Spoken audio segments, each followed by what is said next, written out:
Agenda, ça n'oublie pas. On va commencer, Je sais pas, je histoire de ne pas trop prendre de retard. ouais, Directeur, là. Bon. Donc, bonjour à tous. Donc aujourd'hui, on a le plaisir d'accueillir Christophe Guinet qui vient du coup, pour la thèse de Margot. Il fera partie du jury. Et apparemment, il y en a beaucoup qui connaissent Christophe déjà. Et en fait, Christophe, c'était mon directeur de thèse. Donc j'ai passé en 2012. Mais enfin, Christophe, il a fait sa thèse fin des années 80, début 90. Oui, Voilà. exactement. Ouais. Donc, au centre. Merci de le rappeler. Non, mais du coup, il y a plusieurs générations qui s'enchaînent. Et sa thèse, en fait, a porté sur les orques de Crozet. C'était les premières études dédiées vraiment sur les orques des terres australes et antarctiques françaises, avec Pierre Jouventin. Et puis, moi, j'ai rencontré Christophe en 2006 au Canada. Et puis, depuis, on a toujours continué à travailler ensemble, même après la thèse. Et donc, c'est un vrai plaisir de t'avoir aujourd'hui. Tu vas nous parler, du coup, Pas des orques. de tes recherches, puisque Christophe, de manière générale, travaille sur l'écologie des mammifères marins. Et puis, il y a une énorme partie de ses recherches qui porte sur les éléphants de mer, notamment les éléphants de mer comme Océanoda. À toi, Christophe. Merci beaucoup, Paul. Je suis vraiment content d'être parmi vous aujourd'hui parce que ça me permet de retrouver des amis et collègues que je vois régulièrement, puis profiter un peu de l'occasion pour vous dire où on en est dans nos travaux de recherche sur les éléphants de mer. Alors, finalement, les éléphants de mer et moi, c'est un accident parce qu'au début de ma carrière, comme l'a rappelé Paul, j'avais qu'une passion dans la vie, c'était les orques. Et les éléphants de mer, pour moi, c'était une proie des orques. J'exagère un peu, mais le seul intérêt que je pouvais leur porter. Et puis, le métier de chercheur fait qu'on peut évoluer au cours de sa carrière. Et en 2003, on a commencé à travailler sur l'écologie des éléphants de mer. Et en fait, ça m'a complètement harponné. Et c'est un peu ce que je vais vous raconter en résumé. C'est ces 20 années et quelques de recherche conduite sur les éléphants de mer et ce qu'on a appris sur l'écologie de ces animaux, mais aussi ce qu'ils nous ont appris sur leur environnement. Alors, même si je suis le porte-parole de ces travaux, comme vous pouvez le voir, et il y a beaucoup plus de gens qu'indiqués que dans les co-auteurs de cette présentation, c'est vraiment un travail sur 20 ans qui a impliqué énormément de collègues chercheurs, post-doc, doctorants, masters. Et donc, c'est vraiment le travail, non pas de Christophe Guinet, mais d'une équipe autour de cette thématique. Donc, où je travaille, le Centre d'études biologiques de Chizé, dans les Deux-Sèvres, donc un ancien camp militaire de l'OTAN, est dédié à des travaux en écologie et en évolution, avec 3 équipes, dont une équipe qui travaille sur l'écologie des prédateurs marins. Et donc, là, ce qui nous anime aujourd'hui, enfin, et notamment moi, c'est dans un contexte de changement rapide des conditions environnementales, d'utiliser des animaux, et en particulier les mammifères marins, comme un nouveau moyen d'observer les changements qui affectent leur environnement physique et biologique, et en tant qu'écologue, de m'intéresser aux conséquences écologiques de ces changements sur ces prédateurs.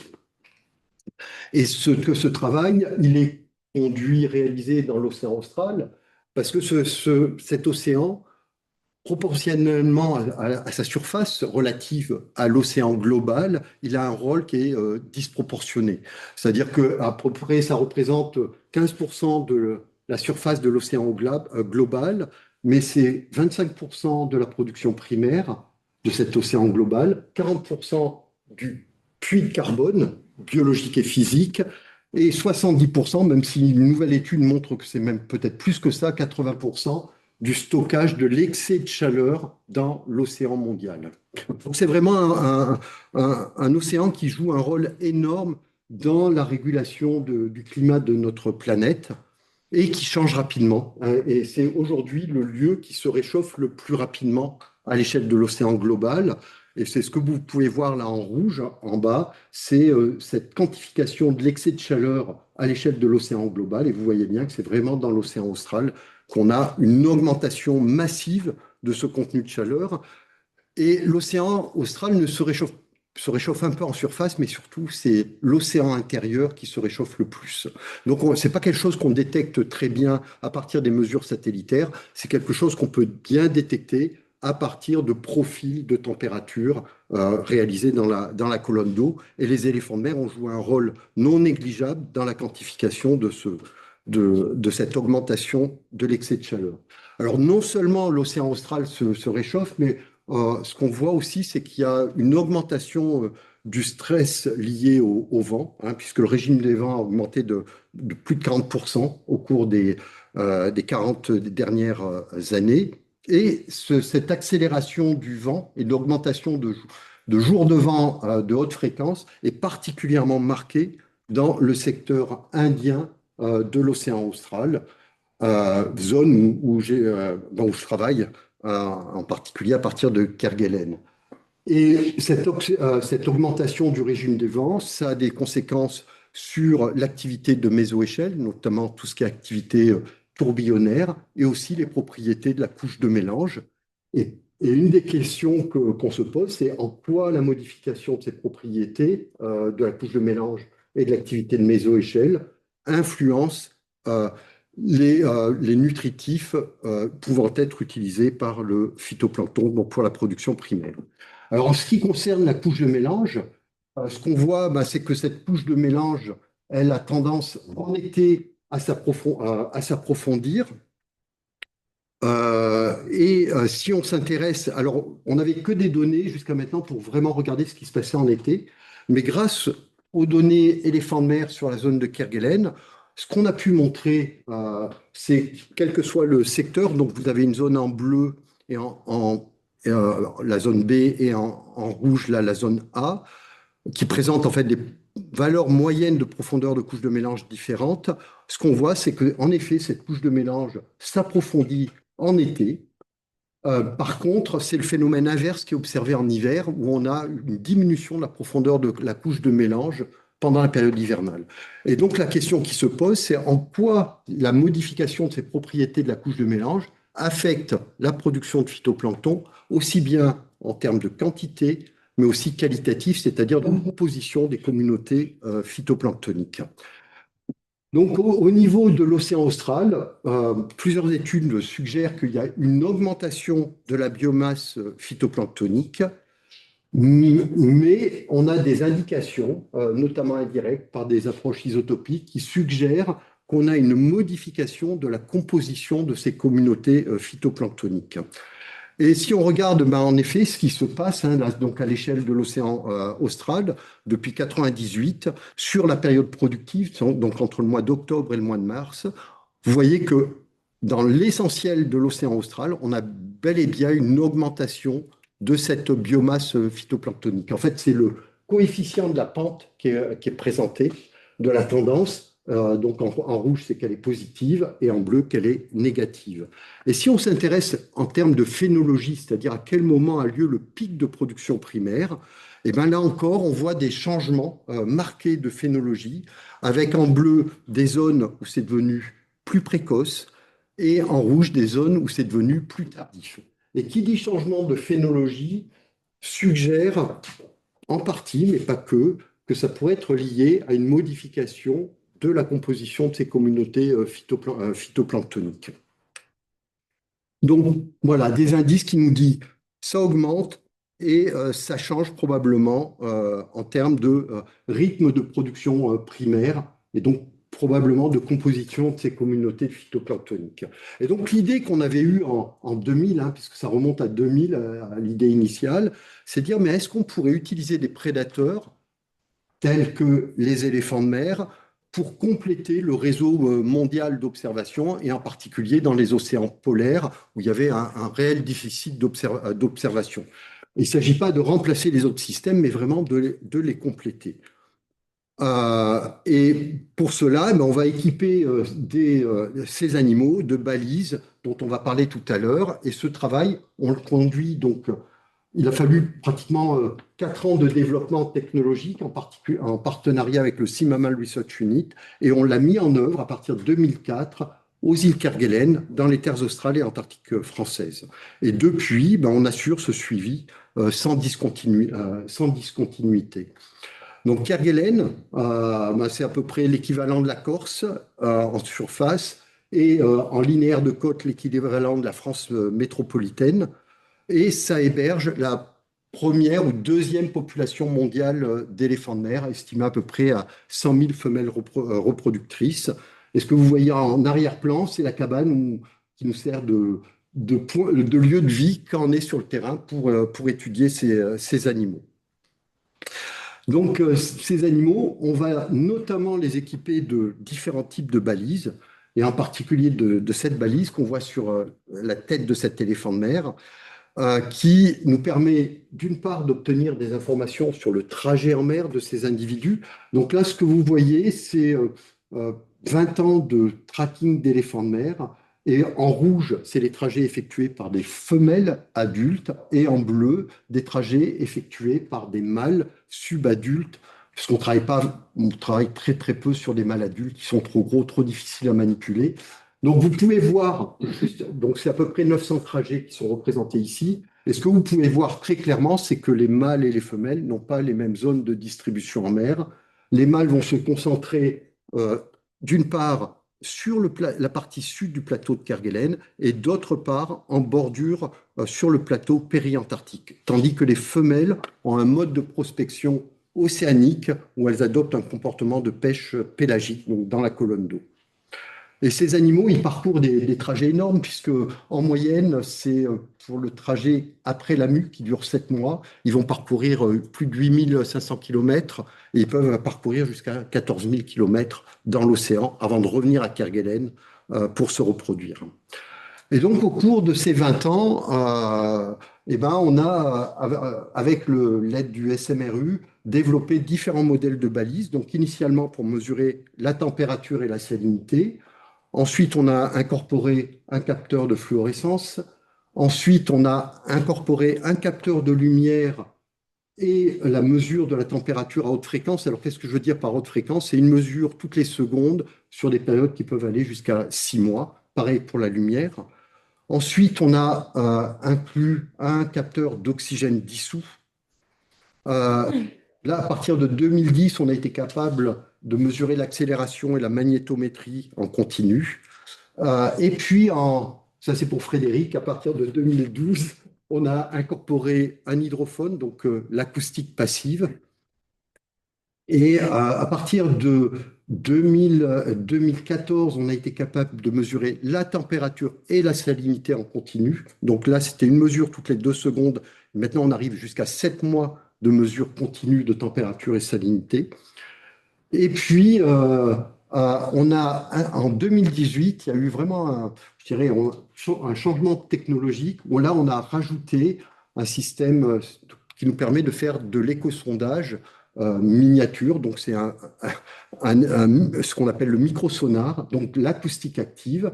Et là, ce sur quoi on travaille et qu'on teste actuellement, c'est le couplage d'un échosondeur avec un appareil photo pour essayer de caractériser les organismes.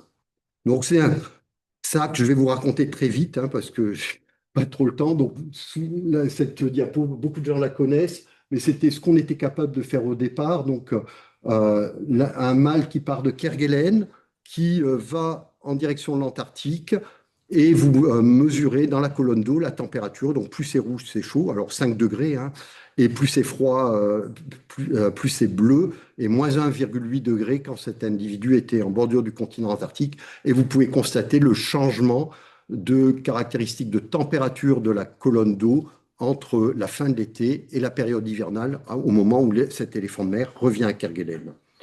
Donc ça, ces données, elles sont transmises en temps réel grâce au système Argos. Par contre, c'est des données dégradées, et c'est ce qu'on est capable de transmettre en temps réel. L'intérêt de ces données de temps réel, c'est qu'elles sont assimilées en continu dans les modèles océanographiques opérationnels. Et donc, c'est même de très loin la principale source de données pour l'océan austral. Par contre, Si vous récupérez la balise, et on a intérêt à la récupérer pour deux raisons. D'abord, la valeur de ces balises. Hein. Aujourd'hui, selon les modèles, c'est entre 6 000 et 8 000 euros. Donc, bon, voilà, on pourrait faire, essayer de les récupérer. Mais le deuxième intérêt, c'est ça. C'est que si vous récupérez la balise, vous récupérez le jeu de données à haute fréquence, aussi bien en température qu'en salinité. Et vous voyez que le changement de résolution entre ces données temps réel transmises et ces données temps différé, récupéré. Et donc aujourd'hui, les éléphants de mer sont vraiment le seul moyen qui me permettent d'obtenir de la donnée à très haute fréquence dans l'océan austral, le long des trajectoires de ces animaux. Alors il y a des biais, hein, ces animaux, ils ne se déplacent pas au hasard dans l'océan, ils vont rechercher des zones pour s'alimenter, mais n'empêche que ça reste un moyen d'échantillonnage extrêmement précieux. Et si on regarde, donc là en haut, vous avez les réchauffements des températures de surface. Vous voyez que ce réchauffement est particulièrement marqué en Arctique. On le détecte en Antarctique, mais dans une moindre mesure. Mais si on voit bien que, comparé aussi aux mesures obtenues par les navires océanographiques, ici en orange, par les profileurs Argo qui jouent un rôle essentiel, hein, dans l'observation des océans, on voit bien que les données éléphants de mer et phoques de Weddell sur l'océan austral viennent boucher un trou d'observation dans ce réseau d'observation mondiale.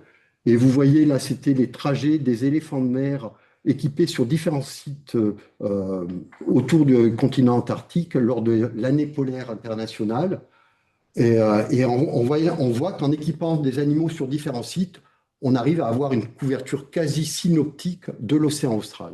Par contre, Kerguelen est le seul site où on a été capable de maintenir une série continue depuis 2004 jusqu'à aujourd'hui. Et donc ça continue. Merci à l'Institut polaire, merci au CNRS, parce que sans leur soutien, et au CNES, parce que sans leur soutien, ce suivi à long terme n'aurait pas été possible. Et c'est un travail qui est conduit en étroite collaboration avec mes collègues australiens. Et aujourd'hui, les éléphants de mer, c'est 80% des profils de température salinité au sud de 60 degrés sud et 98% des profils de température et salinité associés à la zone de banquise antarctique, essentiellement collectés par des mâles et notamment en période hivernale. Bon, il y a aussi, donc là, c'est une mesure de fluorescence. Donc, vous avez un éléphant de mer qui part de Kerguelen, qui va en Antarctique, et vous voyez ces concentrations en chlorophylla estimées à partir des mesures de fluorescence.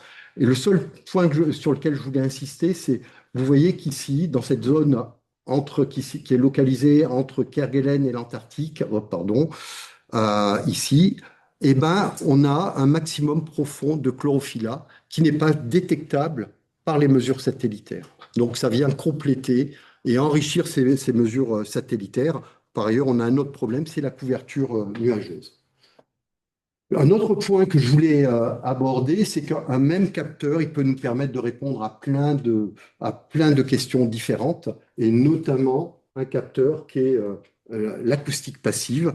Donc, avec cette acoustique passive, on va pouvoir faire ce qu'on appelle de la météorologie marine, estimer l'état de la mer, du vent, avec une précision de l'ordre aujourd'hui de 1 mètre par seconde. Ça, c'était la thèse d'Anatole. Et l'intérêt, c'est que là, on a une mesure à très haute fréquence de ces variations, chose qui n'est pas possible par les mesures satellitaires. Et puis, un autre exemple d'application, eh ben, lors de plongées particulières qu'on appelle les plongées de dérive passive, c'est-à-dire les plongées où les éléphants de mer dorment, sont totalement silencieux, eh ben, on va pouvoir écouter ce qu'il y a dans l'environnement et donc détecter, avoir des points d'écoute et détecter les différents organismes, et notamment mammifères marins, croisés le long de la trajectoire des éléphants de mer, en particulier les grandes baleines. Et puis, avec l'acoustique passive, couplée à d'autres mesures telles que l'accélérométrie, on va pouvoir, par l'accélérométrie, détecter ce qu'on appelle les tentatives de capture de proie, les mouvements de tête associés chaque fois que l'éléphant de mer essaye de capturer une proie. Et l'acoustique passive va nous dire, cette tentative, elle était effective parce qu'on va entendre le bruit de déglutition de la proie. Pour ça, il faut placer l'hydrophone sur le dos de l'éléphant de mer. Et donc, par ce moyen-là, et un autre moyen, on a pu estimer que 90% des tentatives de capture de proie étaient des captures effectives.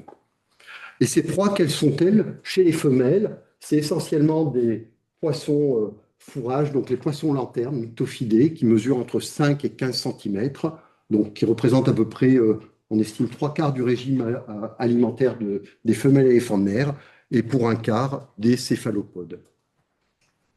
Alors là, on va parler un peu d'un autre moyen complémentaire qu'on a mis en œuvre assez rapidement, c'est l'isotopie comme moyen complémentaire à la télémétrie pour étudier l'écologie de ces prédateurs marins. Et là, on a une chance assez considérable dans l'océan austral, c'est qu'il y a un magnifique gradient latitudinal des concentrations en C13, avec des valeurs en C13 plus importantes dans les basses latitudes, en zone subantarctique. Et quand on se rapproche de la zone antarctique, on a un appauvrissement progressif de la signature en C13. On a pu montrer, dans le cadre de la thèse de Julie, qu'il y avait une relation effective entre la zone de concentration d'alimentation des femelles éléphants de mer et leur zone latitudinale et leur signature en C13. Donc on avait un moyen indirect d'avoir à l'échelle de la population une idée de la distribution latitudinale des femelles. L'intérêt, c'est que vous allez équiper une dizaine, une quinzaine de femelles par an de balises, parce que ça coûte cher, puis ça demande un gros effort. Par contre, vous pouvez échantillonner chaque année des centaines d'individus. Et l'autre intérêt, c'est que vous n'êtes pas obligé de travailler sur les mères, mais vous pouvez travailler sur les petits, parce que la signature en C13 du petit est identique à celle de sa mère. Et qu'est-ce qu'on voit justement en travaillant sur ces petits? Donc chaque année, on pèse, on mesure entre 100 et 200 petits au sevrage. Et ce que vous pouvez voir, c'est que sur 20 ans, on a une décroissance quasi continue des signatures en C13 chez les petits éléphants de mer. Alors, on a essayé d'explorer toutes les causes possibles de ce changement. Une des idées au départ, c'est que cette diminution de la signature en C13 pouvait vouloir dire que les femelles éléphants de mer aujourd'hui s'alimentent plus au sud. Parce que si vous vous rappelez ce que j'ai dit, on a un appauvrissement des signatures en C13 quand on se rapproche de l'Antarctique. Et c'est en effet ce qu'on observe. On a aujourd'hui, en moyenne, les femelles s'alimentent 350 km plus au sud qu'elles ne le faisaient il y a 20 ans. Ceci étant dit, ce n'est pas suffisant pour expliquer la diminution en C13 qu'on observe en moyenne chez les petits éléphants de mer. Donc il y a d'autres facteurs en action. Et un des suspects, c'est une modification de la production primaire et notamment une modification qualitative de cette production primaire avec une diminution de la contribution des diatomées dans la production primaire de l'océan austral. Alors attention, ça ne veut pas dire qu'il y a moins de diatomées, parce que là, on est dans un contexte où cette production augmente. Mais par contre, la part relative des diatomées par rapport aux autres types de phytoplancton sera en train c'est une des hypothèses, sera en train de diminuer. Et ça, c'est lié, en fait, le taux d'enrichissement varie en fonction des espèces phytoplanctoniques et surtout du ratio surface-volume. Donc, c'est l'hypothèse sur laquelle on travaille et qui nous amène à mettre en œuvre des approches isotopiques, mais plus complexes, c'est sur les composés spécifiques, sur les acides aminés. C'est dans le travail de Nicolas Séon, qui est en postdoc sur ces questions. Et puis, une autre approche, c'est de regarder l'océan depuis l'espace. Et là, ce que vous voyez, c'est une image de couleur de l'eau et autour de Kerguelen. Et ce sur quoi je voudrais insister, c'est sur ces nuances de bleu que vous pouvez distinguer. Et il y a des gens qui ont travaillé là-dessus pour essayer de voir si on pouvait associer à ces nuances de bleu différents peuplements de phytoplancton. La grosse difficulté qu'on avait dans l'océan austral, c'est l'absence de données in situ pour corroborer la mesure satellitaire. Merci, grâce au travail effectué notamment depuis le Marion Dufresne et d'autres navires océanographiques, aujourd'hui on dispose d'une base de données suffisante de mesures HPLC pour confronter la mesure satellitaire à des mesures in situ. Alors c'est 3000 points de mesure, c'est sur l'ensemble de l'océan austral. Ça fait l'objet de la thèse de Ziad, qui est basée à Wimereux. Et Ziad a développé un outil et validé un outil qui nous permet maintenant de caractériser avec un bon niveau de confiance les différents types de phytoplancton euh, communautés, hein, parce que ce n'est pas des peuplements monospécifiques, hein, c'est vraiment des communautés dominées par différents types de phytoplancton. Et il a fait une première étude pour essayer de voir s'il y avait un lien entre le comportement de pêche des éléphants de mer et ces types de communautés. Et il a montré, euh, dans le cadre de cette étude, que les éléphants de mer concentraient l'essentiel de leur activité de pêche dans des zones dominées par des peuplements de diatomées. Et non seulement en fait, ce qui passait, c'est que dans ces différents peuplements, on voit que les seuls séjours longs, c'est-à-dire au-delà de 10 à 15 jours consécutifs passés dans le même type de peuplement phytoplanctonique, a uniquement lieu dans des communautés dominées par des diatomées. Alors que pour les séjours courts, on va retrouver d'autres types de communautés phytoplanctoniques. Et on peut, et là, donc c'est 10-15 jours, 15-20 jours et supérieur à 20 jours, avec un maximum de 45 jours consécutifs observés dans le même peuplement. Et non seulement ça, mais ce que Ziad a montré, c'est que c'est vraiment quand ils sont dans ce type de communauté phytoplanctonique qu'on a une amélioration très sensible des performances de pêche exprimées par le nombre de tentatives de capture de proie évaluées grâce aux accéléromètres. Donc, très clairement, les éléphants de mer, ils ne se nourrissent pas de diatomées. Donc, qu'est-ce qui se passe en lien avec ces diatomées? Et qu'est-ce qui se passe dans l'océan austral? Donc, on a fait une première analyse dans la région de Kerguelen, sur la partie nord de Kerguelen et partie sud de Kerguelen. Et ce qu'on voit dans les deux secteurs, c'est que si on regarde la classe dominée par les diatomées, vous voyez que la contribution relative par rapport à toutes les autres classes de phytoplancton a tendance à diminuer, aussi bien pour la partie nord de Kerguelen que pour la partie sud. Donc les données issues de la mesure satellitaire convergent avec ce que nous suggèrent les données isotopiques. Et donc aujourd'hui, vraiment, ce qui nous intéresse, c'est est-ce que selon le type phytoplanctonique, ça va influencer la composition des niveaux trophiques intermédiaires, en sachant que les diatomées, c'est un phytoplancton de bonne qualité nutritionnelle, de grande taille, donc ça pourrait favoriser un zooplancton dominé par des crustacés, lui-même favorable au recrutement de poissons et de calamars, et donc favorable aux prédateurs supérieurs tels que les éléphants de mer. Par contre, du petit phytoplancton, ça a une taille donc plus petite et surtout, la plupart des espèces de petits phytoplanctons ont une moindre valeur nutritionnelle. Et donc ça peut se traduire soit par une augmentation du niveau trophique intermédiaire et donc une baisse de l'efficacité du transfert énergétique pour le monter en qualité, soit favoriser l'émergence d'un zooplancton dominé par des organismes filtreurs tels que les salpes. Et en fait, on ne connaît pas vraiment quels sont les grands prédateurs de salpes. Ça a été qualifié, c'est un peu excessif, de cul-de-sac trophique. Mais ce qui est sûr, c'est que la densité énergétique de ces gélatineux n'est pas suffisante pour couvrir les besoins énergétiques des éléphants de mer et de la plupart des espèces de poissons. Et donc, aujourd'hui, le phytoplancton, on peut l'observer notamment grâce aux mesures satellitaires. On peut étudier le comportement de pêche des prédateurs marins tels que les éléphants de mer grâce au biologging et à la biotélémétrie. Mais en fait, ce qui nous manque, c'est vraiment ce qui relie ce phytoplancton à ses prédateurs supérieurs. Et c'est ce qu'on appelle les niveaux trophiques intermédiaires qui restent, du fait de notre difficulté à les observer, largement méconnus. Alors, pas totalement, mais largement méconnus.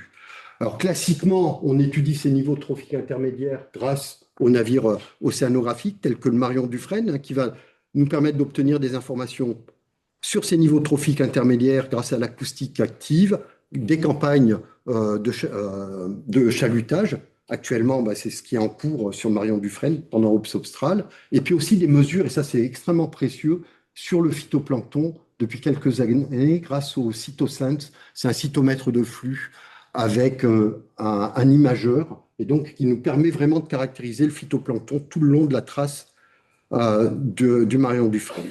L'idée, c'est est-ce qu'on pourrait utiliser les éléphants de mer pour compléter ces observations sur ces niveaux trophiques intermédiaires?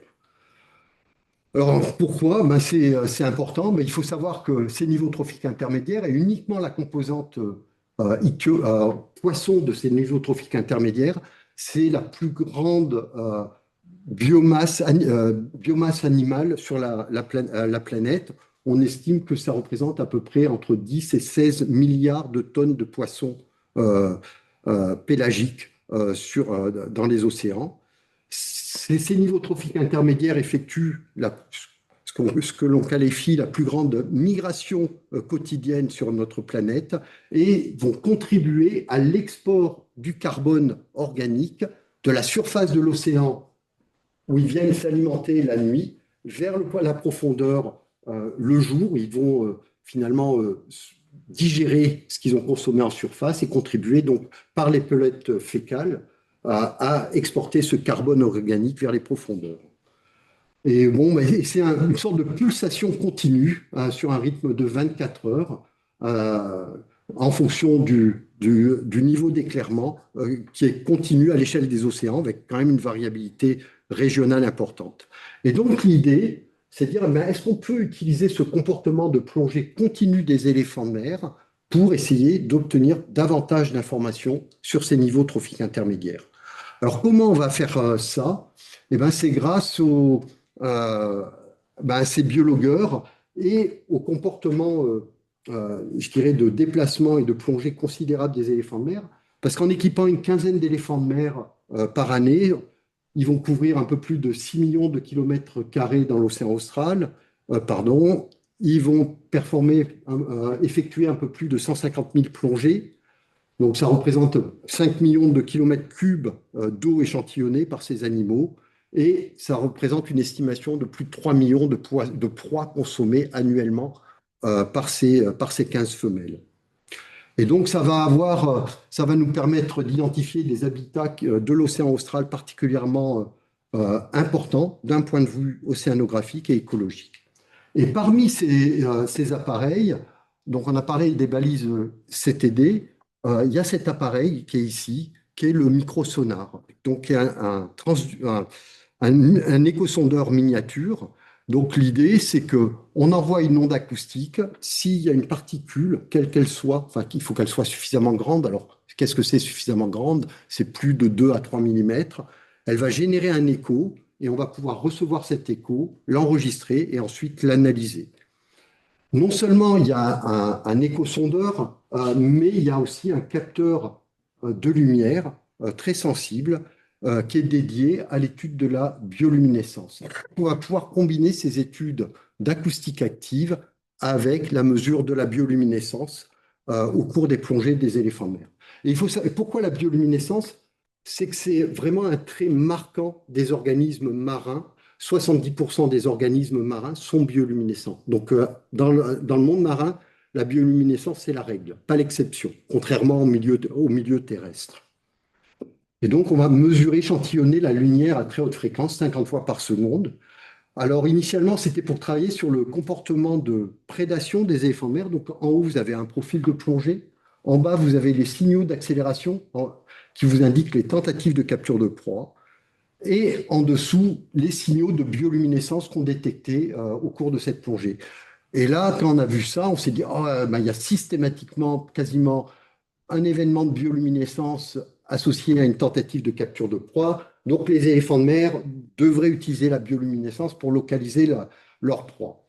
Ça, c'était une voie possible, mais alternativement, c'était, est-ce que finalement, la bioluminescence ne serait pas la cause du comportement de prédation de l'éléphant de mer, c'est-à-dire un mécanisme défensif.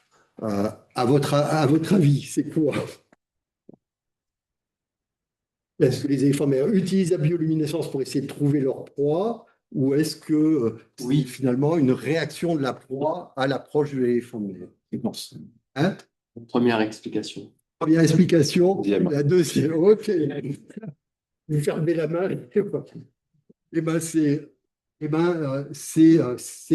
C'est la deuxième explication, et ça, on a pu le montrer dans le cadre de la thèse de Mathilde Chevalet grâce au microsonar. Donc, ce que vous voyez sur ce graphe, c'est 0, c'est au niveau de la tête de l'éléphant de mer. Là, c'est 3 mètres devant l'éléphant de mer. Et tout ce qui est les petits traits jaunes correspond à un écho. Et vous voyez ici une ligne très nette qui se rapproche, et donc là c'est le temps, se rapproche de la tête. En fait, c'est l'éléphant de mer qui se rapproche de sa cible. Et puis il y a un point d'inflexion où là vous voyez que cette cible se rapproche à une vitesse très régulière, et puis là elle se rapproche moins rapidement. Et ce point d'inflexion, ça nous permet de déterminer le moment où la proie, parce que là il s'agit d'une proie, réagit à l'approche de l'éléphant de mer. Et ce qu'a montré Mathilde, c'est que les proies, elles détectaient leurs prédateurs entre 70 et 30 centimètres du prédateur. Et en fait, c'est trop tard à ce moment-là, puisque l'éléphant de mer n'a plus qu'à étendre son cou, ouvrir sa gueule et aspirer sa proie. Et ce que Mathilde a montré, c'est au moment où cette proie réagit qu'elle produit un flash de bioluminescence. Donc c'est plutôt un mécanisme défensif, mais contre les éléphants de mer, c'est totalement inefficace. C'est-à-dire que ça ne change rien sur le devenir de la proie. Mais comment il les voit du coup? Alors, on pense qu'ils ne les voient pas vraiment, mais ils vont les détecter grâce à leur vibrisses. C'est que ces poissons, et ça c'est allié avec la stratégie de chasse des éléphants de mer. Milieu profond, ça veut dire un milieu qui est totalement stable, pas perturbé, comme au-dessus de la couche de mélange par le vent et tout ça. Donc il y a très peu de mélange. Vous avez un poisson de 10 cm qui se déplace en nageant, ça va provoquer des vibrations. Et ces vibrations, ils vont pouvoir les détecter grâce à leur vibrisses.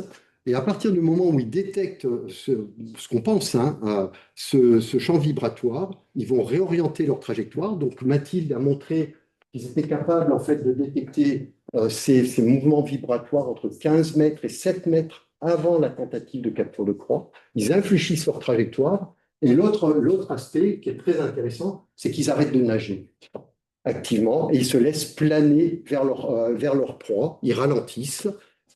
Et donc, ils sont quasiment enfin, ils sont pas détectés par leur proie. Et au moment où la proie perçoit l'éléphant de mer, il y a une vague de pression qui devance l'éléphant de mer, c'est trop tard. Et donc, ça fait du sens par rapport, je dis, à la stratégie de chasse de ces animaux, par rapport à ce milieu profond, complètement stable. Et puis, il y a un autre aspect qui est quand même très important. J'ai parlé des vibrisses, mais c'est quand même, ils sont dotés d'yeux extrêmement sensibles à de très faibles intensités lumineuses, et particulièrement sensibles dans le bleu. Donc, la vision doit, au moins une partie du temps, jouer un rôle, mais pas tout le temps. Il y a des éléphants de mer aveugles, et ces animaux sont capables de plonger et de s'alimenter avec beaucoup de succès pendant la nuit dans l'obscurité totale. Et puis, voilà. Et donc, a priori, ces gros flashs de bioluminescence sont détectés au moment sont produits au moment où la proie détecte son prédateur. Alors, la bioluminescence, je ne vais pas vous faire un cours sur la bioluminescence, mais il y a plein de fonctions. C'est déjà la reconnaissance spécifique, reconnaissance sexuelle. Il y a une fonction qui est assez incroyable, c'est la contre-illumination. Vous avez un banc de poissons, une source éclairée au-dessus, donc le soleil. Un banc de poissons, de crustacés va générer comme sous un arbre une ombre portée. Et un prédateur qui nage en dessous est capable de percevoir ces variations d'intensité lumineuse et donc potentiellement de détecter un banc de proie potentiel au-dessus de lui. Et pour contrebalancer ce phénomène, on a ce phénomène de contre-illumination avec des photophores localisés sur la face abdominale. Et ces poissons vont être capables d'ajuster très précisément la quantité de lumière produite pour finalement matcher la luminosité ambiante. Et c'est en fait ce qu'on appelle un peu leur cape d'invisibilité, c'est-à-dire que là, il n'y a plus d'ombre portée, donc ils sont moins facilement détectables par un prédateur qui évoluerait en dessous d'eux. Et puis un autre aspect que vous connaissez tous, vous avez vu le film Nemo, c'est la prédation. Alors, comme on a le long du trajet des animaux, on a des mesures de température, de salinité, on peut caractériser les différents domaines océanographiques et détecter le long de ces domaines océanographiques, donc plus c'est bleu, plus c'est froid, plus c'est rouge, plus c'est chaud, tous les événements de bioluminescence qu'on va détecter au cours de la plongée. Et ce que Marius a pu montrer au cours de son travail de master, c'est qu'il y avait d'une part, dans les zones où on avait plus de bioluminescence, c'était les zones où les animaux capturés le plus. Et ce qui est important de savoir, c'est pas la bioluminescence produite par les proies, mais c'est la bioluminescence détectée dans la colonne d'eau au cours de la plongée. Donc ça fournit une information qualitative sur la zone visitée par les éléphants de mer. C'est que c'est des zones biologiquement plus riches où ils ont plus de chances de retrouver les proies. Et c'est ce qu'il a pu montrer. Donc là, ce que vous voyez, c'est les variations de profondeur de plongée, de durée de plongée en fonction du contexte océanographique pendant la nuit, le jour. Et vous voyez bien qu'il y a des zones où les animaux capturent plus ici, et sont des zones où on a beaucoup plus de flashs détectés par unité de temps. Donc des zones beaucoup plus riches en bioluminescence. Et c'est vrai aussi bien de nuit que de jour. Et si on s'intéresse à un domaine océanographique en particulier, là c'est juste un exemple, à titre d'exemple, on a finalement poolé toutes les données qu'on avait correspondant à ce domaine océanographique et on a reconstruit un cycle de 24 heures. Donc toutes les mesures effectuées sur ce domaine océanographique ont été ramenées sur un cycle de 24 heures. Donc vous avez le jour, la nuit.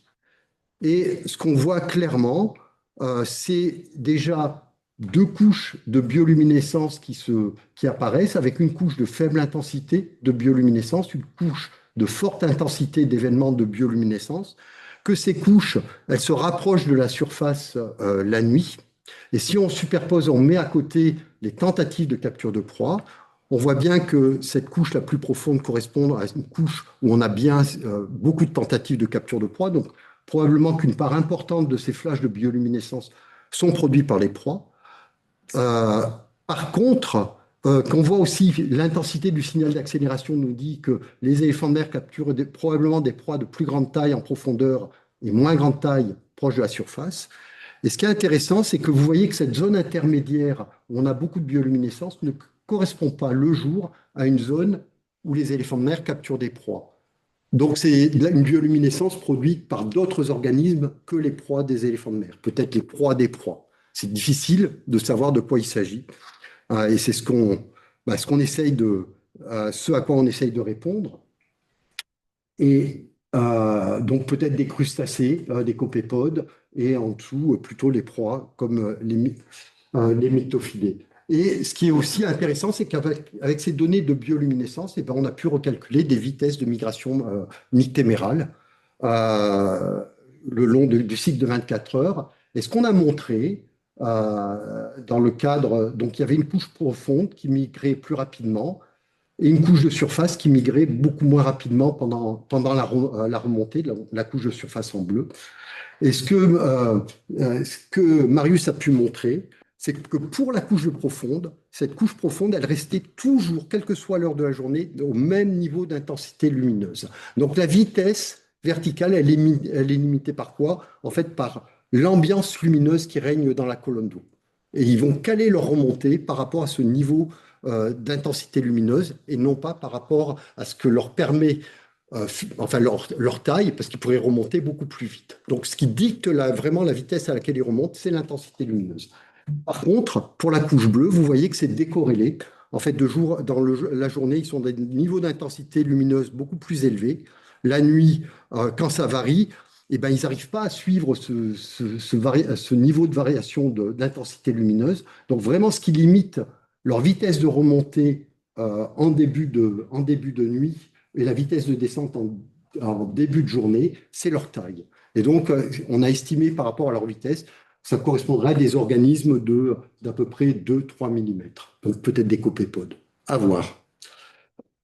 Donc, avec ce microsonar, on peut estimer plein de paramètres comme la taille acoustique, l'intensité acoustique, l'abondance, nombre d'échos détectés par unité de temps. Et puis, ce qu'on a pu montrer, c'est que alors, ce que vous voyez ici, c'est l'intensité acoustique des échos en fonction de la taille acoustique, et la couleur vous donne une idée d'abondance. Donc, vous voyez que plus on augmente en taille, plus l'abondance diminue, ce qui est complètement normal, et c'est une relation linéaire.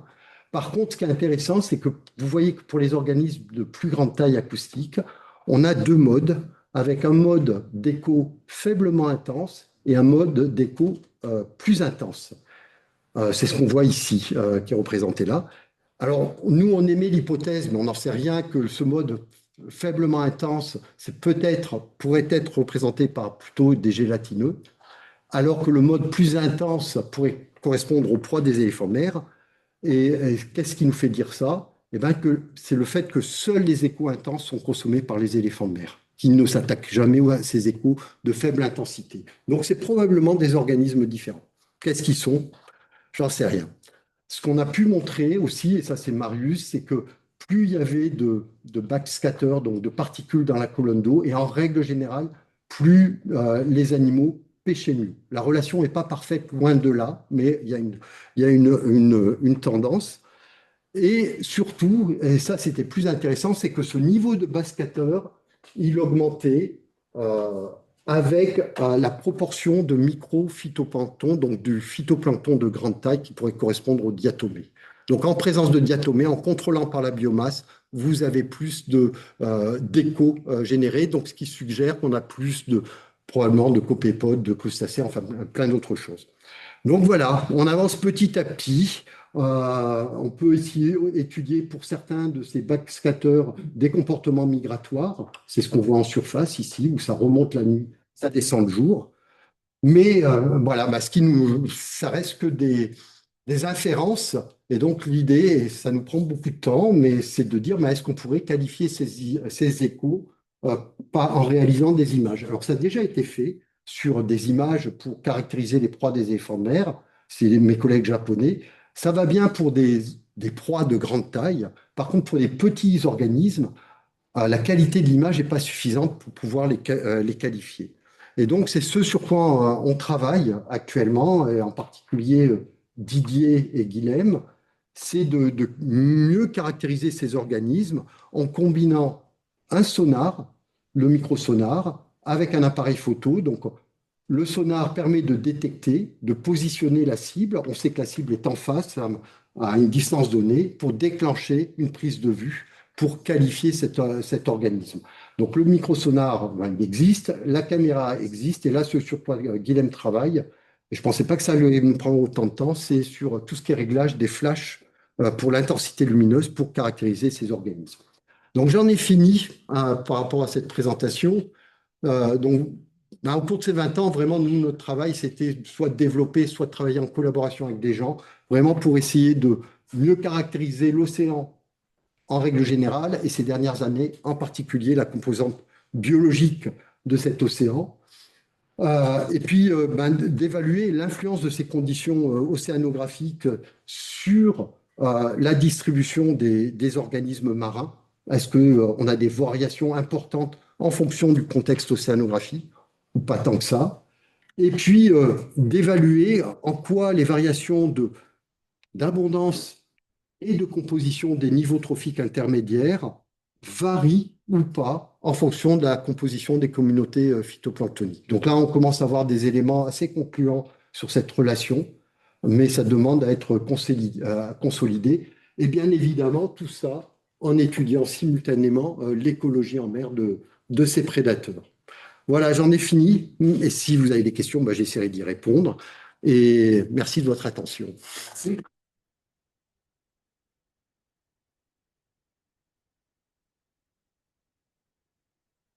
Christophe, on a un petit peu de temps pour les questions, donc n'hésitez pas. En ligne, vous pouvez juste lever la main. Ouais. Vas-y. En fait, moi, c'est une question de néophyte. Merci beaucoup pour l'exposé qui était super. Je me pose la question sur si les éléphants de mer utilisent les vibrations pour repérer leur proie, est-ce que les microsonars, ça ne peut pas perturber ce comportement? Oui, c'est une bonne question. Alors, on s'est préoccupé de ça, mais en fait, on travaille à 1,5 MHz. Donc, on est bien au-delà des capacités auditives de ces animaux.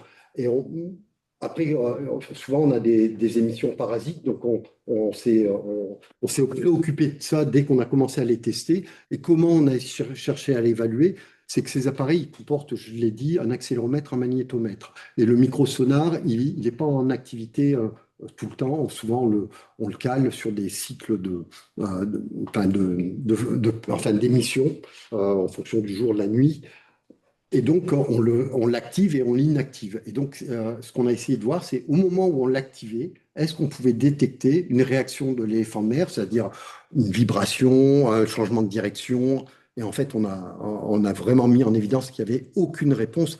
Et là, comme on mesure l'accélération à 200 Hertz, la magnétométrie à 50 Hertz, il y aurait le moindre signal, on le percevrait. Et là, on ne détecte rien du tout. Donc, ce qui veut dire que enfin, vraisemblablement, les animaux sont incapables de le détecter. Et si Oui. je peux me permettre, il n'y a pas une étude qui a été faite avec des capteurs sur les vibrisses pour calculer la fréquence de vibration, hein. Si. Alors ça, c'est autre chose. Ouais, c'est mes collègues japonais qui ont fait ça sur les éléphants de mer du Nord et qui, en effet, montrent que les vibrisses.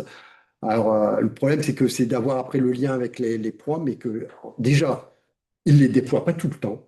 Ils les déploient vraiment qu'à certains moments, et qu'en effet, elles vont. Alors, ils équipent qu'une seule vibrisse à la fois, donc on peut pas. Ils n'ont pas pu regarder vraiment l'aspect sensoriel à fine échelle, mais qu'en effet, avant les événements de prédation, que ces vibrisses pouvaient vibrer un peu différemment. Qui va dans le sens. Mais il y avait aussi des expérimentations, alors pas sur les éléphants de mer, mais sur les phoques veaux marins en captivité, qui avaient été faites il y a des années en Colombie-Britannique, où ils avaient aveuglé ces phoques veaux marins, ils mettaient des poissons dans le bassin pour essayer de voir s'ils les retrouvaient, et ils n'avaient aucun problème pour les retrouver, quoi. Moi, merci beaucoup, c'est fantastique. J'ai plusieurs questions euh, assez similaires à celle-ci par rapport au flash que vous êtes en train de développer. La question, c'est la même. Lorsque le flash va être déclenché, est-ce que ça va pas perturber soit les proies, soit l'éléphant de mer, soit les deux? Je pense que Plusieurs choses. C'est une vraie question, hein. Alors, il est bien évident déjà qu'on ne pourra pas prendre tout. Enfin, chaque fois qu'il y a une cible de rencontrer, parce que là, c'est des millions, hein, de cibles qui sont détectées à l'échelle de quelques jours de plongée. Donc, en fait, on va échantillonner vraiment un tout petit sous-échantillonnage de particules rencontrées. Ensuite, ce qu'on a essayé de faire et ce qu'on essaye de faire, c'est de caler l'intensité lumineuse des flashs produits par le système par rapport à l'intensité des flashs perçus par l'éléphant de mer quand il rencontre de la bioluminescence. Donc, par contre, on n'est pas dans la même lumière. Là, ces flashs de bioluminescence sont produits dans le bleu. Nous, on est plutôt dans la lumière blanche. Et le troisième point, c'est là, ce flash, en fait, le système, il est sur la tête de l'éléphant de mer. Donc, c'est comme si tu portais une lampe frontale. Tu produis une source lumineuse qui part de toi pour aller éclairer la cible. C'est pas tout à fait la même chose que d'avoir une source lumineuse qui vient directement, je dirais, enfin, t'éblouir. Et quatrième point, c'est que avant de mettre ça en œuvre à grande échelle sur les animaux en milieu naturel, ben, il y a tout un travail expérimental qui est prévu avec mes collègues nord-américains en Californie, où ils font ce qu'on appelle de la translocation d'éléphants de mer. Ces animaux reviennent à terre pour muer. Au moment où ils arrivent à terre, on les capture, on les équipe, ils les transportent en mer, à une centaine de kilomètres, ils les relâchent et ils vont mettre 2, 3 jours à revenir à terre. Et là, ça nous donne en fait des conditions expérimentales en milieu naturel où on peut évaluer comment ils réagissent sans perturber l'animal sur un très long trajet. Donc pour les flashs, c'est un peu trop tôt pour te dire est-ce que ça a un effet ou pas. Est-ce que les animaux, si ça a un effet au début, est-ce que les animaux s'adaptent ou pas? Et s'il y a en effet une réaction, pas d'adaptation, ça va nous obliger à changer la source, le type de lumière produite. On sait que ces animaux ne réagissent pas à la lumière infrarouge. C'est les systèmes qu'ont utilisé les Japonais. Par contre, ça sera au détriment de la qualité de l'image. Donc aujourd'hui, comme on cherche à privilégier la qualité de l'image pour mieux caractériser ces organismes, on est parti plutôt sur cette source de lumière blanche. Ok, merci beaucoup. Et après, très rapidement, parce que je fais aussi du biologie, mais sur d'autres animaux, les éléphants de mer, lorsqu'ils quittent Kerguelen, ils ne reviennent pas jusqu'à l'année suivante. Alors, Vous avez montré, En fait, ils reviennent 2 fois par an à terre. Ils reviennent donc pendant la période de reproduction qui s'écoule entre la mi-septembre et début novembre. Après la reproduction, les femelles repartent en mer et elles repartent en mer pour 3 mois pour reconstituer leur réserve, une partie de leur réserve, avant de revenir à terre pour muer, donc renouveler leur pelage, puisque les éléphants de mer effectuent ce qu'on appelle une mue catastrophique, c'est-à-dire qu'ils perdent l'intégralité de leur, j'allais dire plumage, pelage, fait dans un laboratoire d'ornithologue, avec une partie même de leur épiderme. Et donc, ils sont obligés de faire cette mue à terre. Donc, c'est à ce moment-là qu'on va les rattraper une première fois. C'est ce qu'a fait l'équipe là qui est sur le terrain. Et à la fin de mue, on les rééquipe et là, ils repartent en mer pendant 7 mois avant de revenir pour la saison de reproduction suivante. Donc, en permanence, on a des animaux qui sont équipés après la reproduction et après la mue. Dans ces temps-là, ils ne touchent pas à terre du tout. Non, non, non, absolument pas. Juste dernière chose très rapide. Il y a l'éco-sondeur, moi je ne connaissais pas, c'est incroyable. Juste un petit conseil, ne donnez pas ça à Paul Tixier sur les orques. Les orques vont derrière les thons, ça fonctionne. Il n'y aura plus de thon en mer. Y arriver. Non, parce que ce que j'ai pas dit, c'est qu'en fait, la portée de ces appareils, elle est extrêmement limitée. C'est-à-dire que la portée maximale, c'est 6 mètres. Donc, l'intérêt, c'est que, travaillant sur des prédateurs tels que les éléphants de mer, c'est qu'eux, ils vont jouer un rôle de profileur. Quand tu fais de l'acoustique active à partir d'un bateau, tu es obligé d'envoyer la purée, tu vois, pour aller profondément. Donc, tu vas avoir une très forte intensité acoustique, très basse fréquence. Là, on est très haute fréquence, faible intensité acoustique.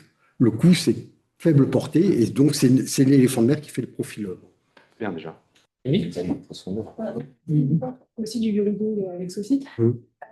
Mais avec autant d'appareils sur des temps d'instrumentation aussi longs, vous n'avez pas de problème de batterie? Comment Il y a un énorme travail d'optimisation de la consommation d'énergie et tout. Et c'est un des enjeux majeurs. Donc, des fois, on va agir sur changer certains composants. Enfin, là, c'est beaucoup au niveau. Actuellement, les gros enjeux, comme on calcule beaucoup de choses à bord des balises, c'est les microprocesseurs qu'on utilise. Enfin, c'est Didier qui fait tout ça. L'autre enjeu, des fois, malheureusement, on est condamné à augmenter par exemple, l'énergie à bord, donc d'augmenter le nombre de piles. Et c'est ce qu'on fait, par exemple, pour les 7 mois de données continues de température et salinité, on est obligé d'augmenter l'énergie à bord. Et là, ça devient un énorme problème parce que c'est des piles au lithium et ça devient impossible de transporter du matériel équipé de piles au lithium. Ça devient d'une complexité vraiment, ouais, c'est assez épuisant. Oui. Alors, je ne sais pas, il y a Olivier, puis après. Ouais, merci Christophe, c'est super. À chaque fois que je te vois, c'est génial parce qu'il y a un nouveau capteur. On essaie de continuer. Ça ne m'intéresse pas trop de continuer à faire que la même chose, même si pour la base, on essaye de faire la même chose et après, c'est plutôt d'aller explorer des choses nouvelles. Mais bon. Ouais, j'ai plusieurs questions. Ce qui m'a frappé, c'est le comportement qui est différent pour les mâles et les femelles. Oui. Bon, pourquoi ça? C'est uniquement énergétique. Alors, toi, qui as travaillé justement, tu sais, sur ton modèle, tu sais, trophique lié à la taille, et notamment à la taille de la mâchoire et tout, il y a une pression de sélection sur la taille qui est énorme, puisque c'est une espèce polygyne. Un mâle va s'accoupler avec plusieurs femelles, ça peut aller jusqu'à une centaine de femelles, donc une compétition extrêmement ardue entre les mâles, avec une très forte pression de sélection sur la taille. Il se trouve qu'un mâle, on a fait des modèles bioénergétiques, ne pourrait pas, même si continuer à vivre en se nourrissant que de petits poissons lanternes qui font entre 5 et 15 cm. C'est-à-dire qu'au-delà de 1500 captures par jour, c'est mécaniquement pas possible. Donc là, le seul moyen, c'est de changer d'écologie et d'aller vers un autre type d'habitat, de cibler probablement des proies de plus grande taille, à des niveaux trophiques plus élevés, parce que très clairement, l'isotopie nous montre qu'ils changent de niveau trophique, alors qu'en début de vie, ils se comportent exactement comme les femelles. Les petits se comportent pareil. Il n'y a pas de différence. Et vers l'âge entre 2 et 5 ans, ils divergent des femelles, ils abandonnent le mode de prospection océanique pélagique pour adopter un mode. Taille équivalente, ils sont ensemble sur les mêmes Voilà. zones. Exactement. Exactement. Et ce que Mathieu Autier avait montré, c'est que plus tôt un mâle devient fidèle à son habitat de pêche néritique, et meilleure est son espérance de vie, quoi. Donc ça veut dire quoi? Ça veut dire que les mâles qui arrivent à identifier rapidement au cours de leur vie des zones favorables, eh ben, vont mieux s'en sortir que des mâles qui vont explorer l'environnement pendant longtemps. Et tout ça, on a pu répondre à ces questions en faisant l'isotopie sur les dents des éléphants de mer, parce que là, on a une archive continue. Il y a plusieurs stries qui sont déposées par an, et on peut regarder tout ce qui change au cours de la vie de ces animaux, quoi. Autre truc qui m'intéresse, c'est que devient la migration témérale au Mhm. cœur de l'été, au cœur de la nuit australe, quand tu n'as plus de signal lumineux marqué, quoi. Alors, déjà, il y a, plus on se rapproche de l'Antarctique, moins cette migration est marquée, voire même elle disparaît. Par ailleurs, même en zone subantarctique, au niveau du front polaire, en règle générale, on a une migration témérale extrêmement marquée, et dans d'autres cas, pas du tout. Et on est vraiment dans le même contexte océanographique. C'était le travail de Marius, Molinet et Clabot. On est dans la génération des Marius en ce moment. Mais c'est ce qui était. Et on a essayé d'identifier, comme on a les caractéristiques océanographiques de la colonne d'eau, de dire quel est le proxy? Est-ce qu'on a des inversions de température qui bloqueraient la migration des poissons? On n'a rien trouvé, on n'a rien pu mettre en évidence. Et donc aujourd'hui, je privilégie plutôt l'hypothèse biologique. Ce pas les mêmes espèces. Parce qu'on sait que selon les types d'espèces de myctophidés, il y a des espèces qui vont avoir un comportement migratoire extrêmement marqué, alors que d'autres espèces ne présentent pas ce comportement ou de façon très réduite. Donc voilà, c'est pour ça qu'on a besoin de ces images pour Il y a un comportement qui se maintient sans signal lumineux pour le driver. Alors, le comportement migratoire, déjà la nuit complète, tu l'as qu'en Antarctique, hein, en zone subantarctique, tu as toujours ce signal lumineux, mais la présence, donc il y a un gradient dans ce comportement en fonction de la latitude. Plus on se rapproche de l'Antarctique, moins il est marqué, très clairement. Plus on est en zone subtropicale, plus il est marqué. Mais qu'au sein même d'un habitat, d'un domaine océanographique fonctionnel, on peut avoir ce comportement ou pas, ce comportement migratoire. Et qu'on n'est pas arrivé à expliquer la présence-absence par rapport au contexte océanographique. Donc, je disais, on privilégie plutôt une hypothèse biologique.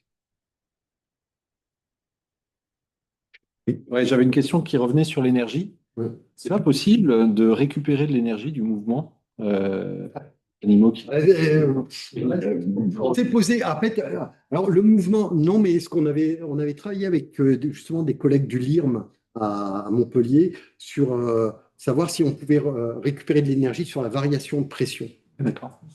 C'est possible, c'est que ça reste quand même assez compliqué à mettre en œuvre sur un biologueur de petite taille. Mais dans tous les cas, ce n'était pas suffisant pour générer l'énergie dont on a besoin. Donc ça peut être un complément, mais au risque, l'idée est très séduisante, mais en fait, la mise en œuvre technique est quand même complexe. Donc, on ne s'est pas encore lancé dans cette voie-là. Non, aujourd'hui, ce qu'on privilégié, c'est plutôt, là, c'est d'abandonner les piles au lithium pour passer sur des systèmes d'accumulateurs, donc rechargeables, parce que sinon, il faut changer les piles. Enfin, mais on est loin, encore très loin, malheureusement, des performances qu'on a avec les piles au lithium. Et là, pourquoi on est obligé de pousser, d'aller vers là, parce que on a hygiène et sécurité qui nous dit que c'est trop dangereux de changer les piles sur ces appareils, parce que c'est des piles au lithium. Donc là, on est obligé de changer, mais on n'est pas sûr de trouver la solution. Vous avez eu des cas de détachement de marque? Oui, alors pas très souvent, mais ça nous arrive. Vous vous attachez avec une... Alors, c'est collé sur le poil avec à l'araldite sur le pelage de l'éléphant de mer. C'est l'avantage, je dirais aussi, de travailler par rapport aux orques versus les éléphants de mer. Quand il y a des poils, c'est très compliqué. Dès qu'il y a des poils, et ben voilà, ça devient beaucoup plus simple. Ok. Et est-ce que le trend de phyto que vous voyez vers des plus petites cellules, Ouais. vous le retrouvez dans la survie des éléphants de mer ou... Non, alors, non, aujourd'hui, je pense qu'on a plutôt un signal qui est lié à la biomasse à la composition, parce que, comme j'ai dit, ça ne veut pas dire qu'il y ait moins de diatomées. C'est ça, il faut être vraiment très prudent. Mais globalement, aujourd'hui, démographiquement, la population d'éléphants de mer de Kerguelen, elle se porte très bien. Il y a moins de krill. Hein. Alors, oui, mais est-ce que c'est peut-être moins de krill, mais plus de mythophidés? Enfin, ça, on sait pas trop. Ce qu'on voit, par contre, parce qu'on suit cette population d'éléphants de mer dénombrée depuis les années 50, c'est qu'elle a très fortement décliné jusqu'au milieu des années 80, début des années 90. Depuis, elle augmente régulièrement. On avait perdu à Kerguelen 40% des effectifs. Aujourd'hui, on est revenu au niveau historique. Et par contre, ce qui a changé sur cette période, c'est le régime du Southern Annular Mode. C'est-à-dire on est passé en mode positif avec une intensification des vents, plus de mélange, plus de. Donc pour le moment, on a plutôt l'impression que ce qui semble piloter la démographie de ces animaux, c'est plus l'aspect biomasse que l'aspect purement qualitatif. Mais à voir.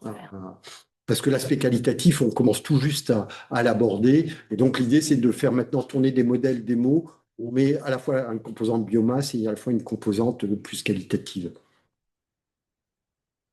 Oui. J'ai une question, Christophe, c'est du coup, on voit sur les trajets, par exemple, qu'il y a quand même une diversité au sein des femelles, par exemple, au sein des mâles. Et en fait, je me posais la question si sur les 20 dernières années, est-ce que cette hétérogénéité interindividuelle, elle a eu tendance à se resserrer ou justement à s'élargir? Alors, je ne Ouais. saurais pas te répondre précisément à cette question. Ce qu'on voit, et là, justement, Nicolas travaille là-dessus, c'est on a une plus grande proportion d'individus qui auraient eu tendance à aller plutôt à l'ouest de Kerguelen.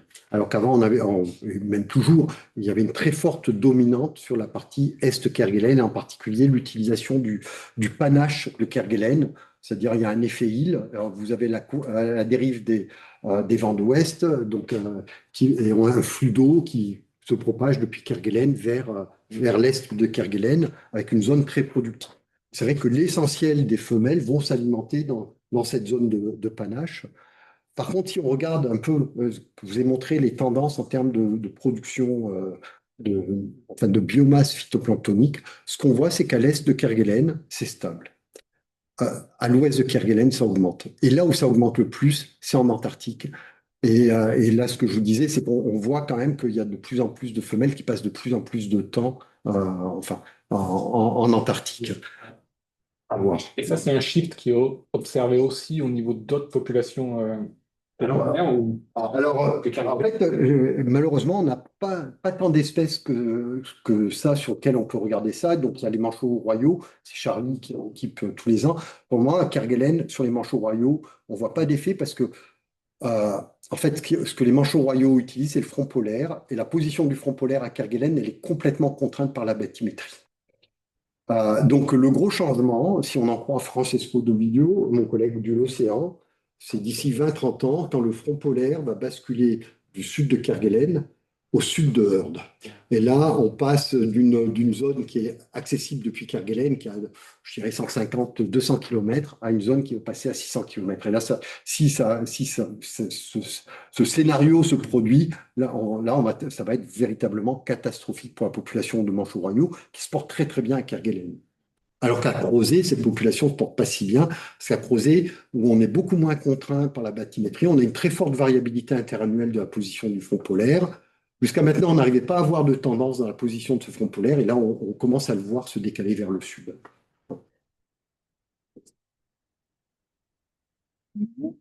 Oui. Une question aussi, c'est alors je comprends que c'est un système qui est assez reculé et isolé, mais du coup, est-ce qu'on a une idée de l'impact des activités humaines, en particulier sur tout ce qui est pollution sonore, lumineuse? Alors, sonore, c'est minime. Il y a très peu de bateaux. Il y a quelques bateaux de pêche, le Marion Dufresne et quelques navires qui vont passer dans la zone. Mais non, on est dans un environnement qui est très, très préservé, quoi. on a de la pollution hein, d'origine naturelle et anthropique. Là, je parle de la pollution chimique. Mais non, on est vraiment de ce point de vue-là, dans un environnement très à l'écart. Après, on a des interactions entre les éléphants de mer, les mâles éléphants de mer et la pêcherie à la légine, puisque les éléphants de mer font de la déprédation, on ne sait pas à quel niveau, sur les palangres lorsqu'elles sont en pêche au fond. Et comment on sait ça? Parce que de temps en temps, il remonte un éléphant de mer qui est pris dans les palangres. Autre question. Bon, mais Christophe est là jusqu'à vendredi. Vendredi, voilà. Donc, on N'hésitez pas à venir le voir pour lui poser des questions. Merci encore, c'était super. merci bien. Merci beaucoup, à demain. Il y avait pas une question. Tout le monde. Un chance de votre domaine.